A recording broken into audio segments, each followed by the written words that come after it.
কাফাতান কামা ইউকাতিলুনাকুম কাফা।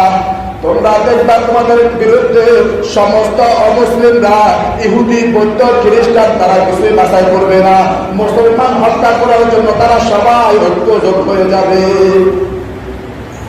এই জন্য China, Burma, India, Pakistan, Syria, Iraq, Iran, Afghanistan, Chechnya, Bosnia যাই বলবেন না কেন, যত মুসলমান আছে সমস্ত মুসলমান আল্লাহ রাসূল সাল্লাল্লাহু আলাইহি ওয়াসাল্লাম বলছে এক আত্মা। কয় আত্মা? এক আত্মা। রাসূল আকরাম সাল্লাল্লাহু আলাইহি ওয়াসাল্লাম বললেন, আমি তোমাদেরকে এক আত্মা হিসেবে ঘোষণা করে দিলাম, আর তোমরা কেন তোমাদের মধ্যে বিভাজন সৃষ্টি করিয়া তোমরা দূরত্ব সৃষ্টি করতেছ? এই যে দেখেন, ইরানের সাথে ইসরায়েলের সাথে যুদ্ধ হইতেছে, কি হইতেছে? আমেরিকান সাথে তো যুদ্ধ না। তাহলে দেখেন, এটা আল্লাহর আয়াত। কতশো বছর আগে আল্লাহ তাআলা এই কোরআন নাযিল করছে। দেখেন, আল্লাহ তাআলা এই বিধানের সাথে মাত্র 1-1.5 সপ্তাহ আগের কথার সাথে মিলে দেখেন না। আল্লাহ তাআলা যে গায়বের মালিক, এতে যে কোনো সন্দেহ নাই, একটু মিলে দেখেন না। ইসরায়েলের সাথে ইরানের সাথে যুদ্ধ। আমেরিকার তো দরকার নাই ইরানের উপরে হামলা করা, দরকার আছে নাকি? দরকার নাই।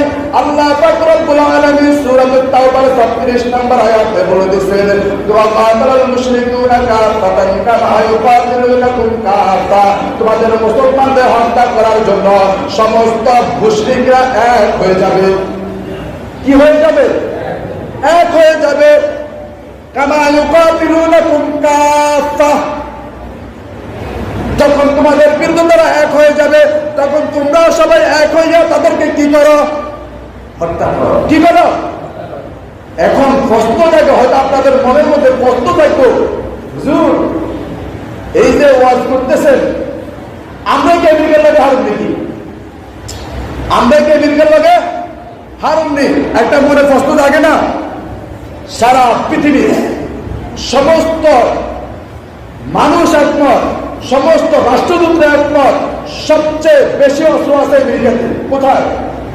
আপনারা কি জানেন এ পর্যন্ত আমেরিকা কতবার কত রাষ্ট্রের কাছে বাধ্য শিকার আছে জানেন?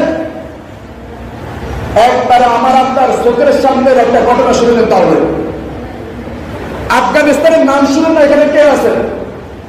হাত তুলেন, কে আছেন যে আফগানিস্তানের নাম শুনেন নাই? কেউ আছেন? আমেরিকা আফগানিস্তানের কাছে মাথা নত করে নাই, পরাজিত হয় নাই। এই পরাজিত হওয়ার পিছনে শক্তি ছিল কার? মাওলার। কোন সন্দেহ